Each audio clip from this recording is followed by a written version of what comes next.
And if you look at now where we are, of course, people will feel very bad because now they can't access their money, they can't access their resources. They need to carry out their operations, but now they can't access their money. But if you look at it, what is being put in place is for long run and not for the short term. If you look at now where we are headed, into a period now where banks will be more sound and people, you'll even have peace at home when your money is with a specific bank. So the placement of Chase Bank under receivership, okay, it's tough for clients, but the central bank has a role to play in ensuring the financial sector stability, ensure that everything is done above board, to ensure the safety and the continued robustness of the financial sector in Kenya. All right, let me now bring in Joy Kiru, who is also an economist here in Kenya. Joy, there's quite a lot that is happening in the banking industry in Kenya today, and some are actually concluding that it is a volatile environment that we're looking at. But what do you make out of the latest developments? Oh, thank you very much. A natural point to begin is to empathize with my fellow Kenyans who have lost their lifelong savings, my fellow hardworking Kenyans who have worked hard for every penny, and my fellow hardworking Kenyans who have got to go through this. Probably want to assure them that we are together, at least emotionally, and we feel with them. That said, what you have witnessed of late is that a lot of sensational feelings about what is happening, and a lot of speculation and a lot of rumors, which have actually increased the anxiety and the excitement upon the banked population in the country. But probably we want to start by saying that technically, from a technical perspective, the banking sector in Kenya is still sound. That what is happening right now is not a systemic problem. A systemic problem is a problem that affects all banks. Rather, what you're seeing is just some cases of isolated banks which had a little bit of unsound banking practices, or which were operating below the par as per the central bank's regulation. And as the central bank is trying to bring the situation under control, we have seen a few banks going under. And of course, some of these run-ons have been fueled by speculation. Those of us on social media, we have seen a lot of speculation since yesterday about Chase Bank.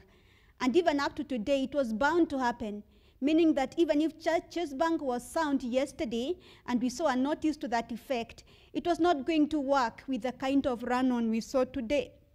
We saw yesterday and a few days before. So again, these speculations are actually making the problem a little bit more, not really a little bit, very much hard to control by the central bank. So a lot of speculation as is, but there's also been the issue of what exactly was the previous governor doing? Was he more concentrating on financial inclusion and having more and more Kenyans having access to finances, and less on regulating this banking industry that is now causing a bit of a shakeup in the industry today with the new governor, who has only been in his term for about 9 months now? Thank you very much. That's a very interesting question. Maybe to answer that, I want to put you into perspective.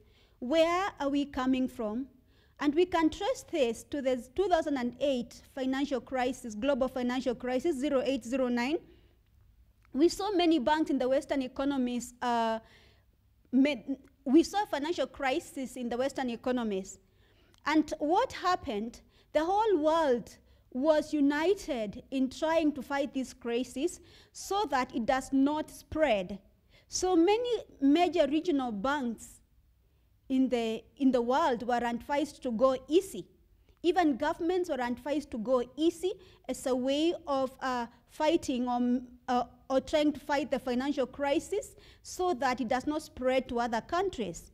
And so at that point, you remember the President Kibaki was in power, and we saw many initiatives like the economic stimulus programs. We saw the central banks advising or relaxing the monetary policy to enable more access to financial resources to citizens, so that by consuming goods and services, they may create the demand, which may accelerate investments, which may strengthen economies, so that they become more resilient to the global financial crisis. And so for a couple of years, actually about 3-4 years consistently, we saw very easy monetary policy, whereby it was about lowering interest rates, financial inclusion, and getting people to spend a little bit of money. At that point, you bear witness with me that it was very easy to access loans. Within 24 hours, you are able to access a loan. That is now the beginning of that. And so we started seeing the consequences of this in 2012, 2013, when the shilling started depreciating, and it was time to tighten monetary policy. At that point, it was about stabilizing the shilling, stabilizing the exchange rate, and ensuring that the economy stays on the right path.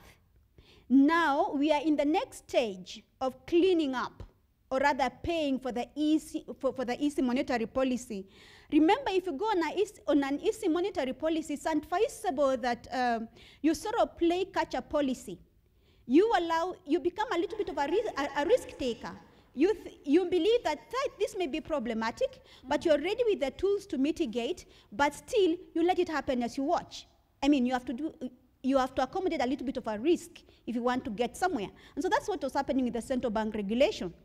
And so because the major thing there was to stabilize the shilling, and at that point, remember, the fuel prices were still very high. If you may, Maurice, the issue about Kenya being overbanked, there are a lot of questions as well.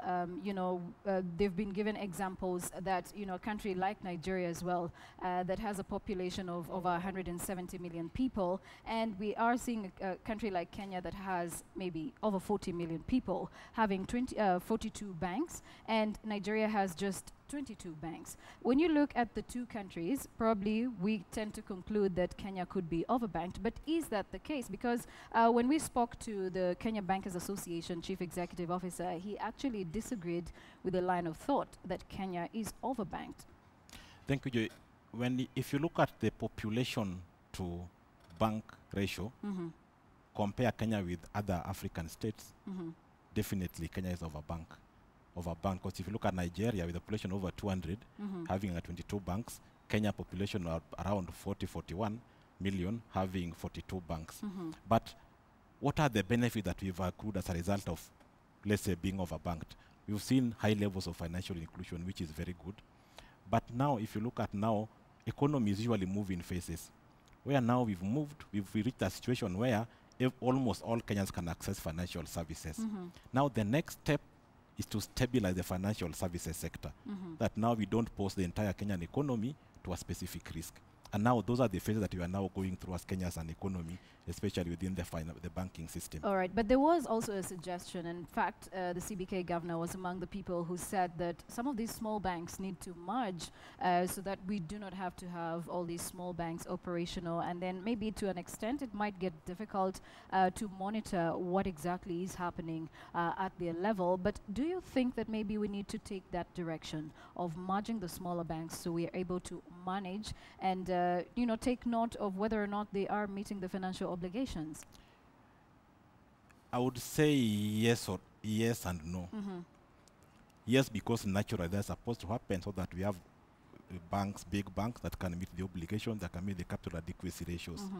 And no, because banks are judged based on the risk they are taking, called the risk-based supervision.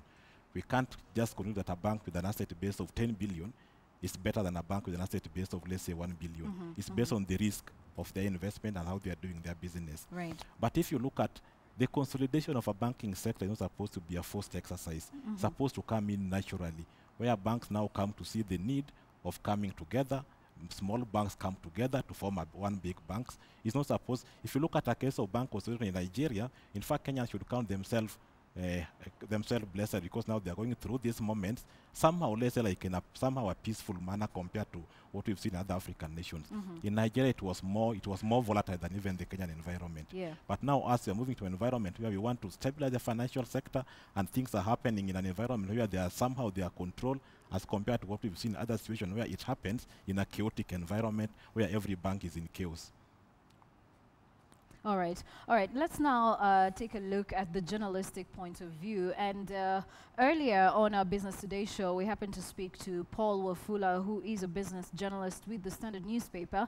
And he did give the perspective on how best newsrooms and journalists have covered the banking industry and all the irregularities happening. Have we really monitored what exactly the banks are doing in regard to misstating or understating or overstating their financial results? And this is what he had to say. Do you think that maybe we have been undercovering what is happening in the banking sector? Depending on how you look at it, I think that will be a valid point, because banks have generally been very protective.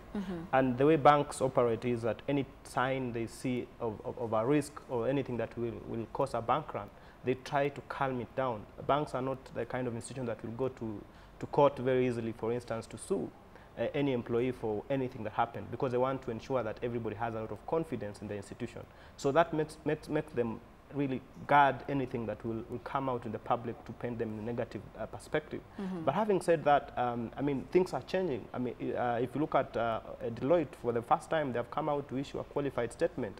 By the time an auditor comes out to really say that things are wrong, especially in Kenyan perspective, it really means that they have looked for everything that they can be able to, you know, to explain, and they can't really find. So most of the time banks will try and explain, or institutions will try and find a way of covering that gap. But by the time an editor says, oh, this is too much for us, then you can imagine it is really bad. And today even the central bank has actually tried to explain to us what was going on. I mean, look at a bank that is actually recklessly lending. You find they have given about 1 billion to themselves as directors. They have, they have 1 billion. And then they have also given another 6.9 billion to entities owned by them.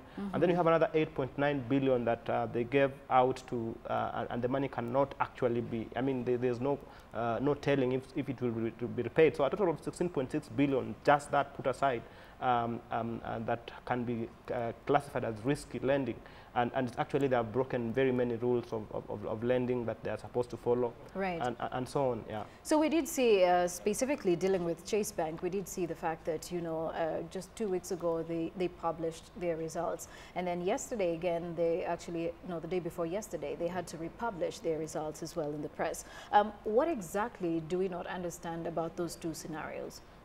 What people are not seeing is that what the kind of force or wind that is blowing in the banking industry. The current central bank governor is not taking, I mean, banks lightly, and he's ensuring that they play by the book. So the first time they did report, they did leave out some details. For instance, we were not told that the auditors had raised concerns about their books. So this was kind of telling people that, look, we have reported so much money and in terms of profits or losses, but they're not telling us really if there's a problem. And if an auditor has given you a qualified statement, that is something very significant that you have to put out there. So they were told, look, this you must be able to report.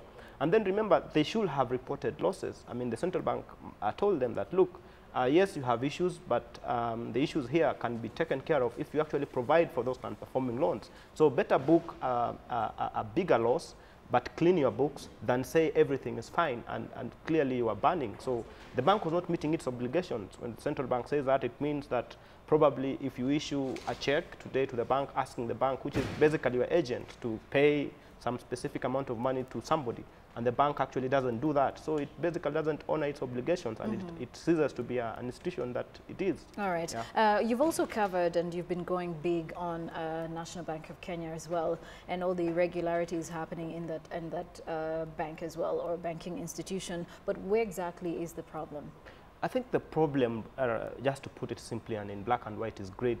There's a lot of greed in banks, and the central bank governor has actually just fallen short of saying that, because you find every bank wants to report better profits than the other. So this one comes out and say we have reported 20% profit. This other one says no, we can't report less than that. So they also come and report 25% profit. So it becomes a competition of the profits, and then you look at their books are really not very clean. So right now things are changing, and you're being told, fine, make as much money as you want, but you must make it on a clean book. So that's where where many banks are really having problems. And remember, right now, I mean, if you take your books to the central bank governor to have them looked at, it's no longer business as usual. Before, you will take them in the morning at 8 and expect them by 5. They have been approved, you have your stamp, you can announce the results. Today, you can have your books with the central bank for 2 weeks, I mean, and there's nothing coming out of it. So it is tough. It's not business as usual. And that is Paul Wafula, business journalist with the Standard newspaper.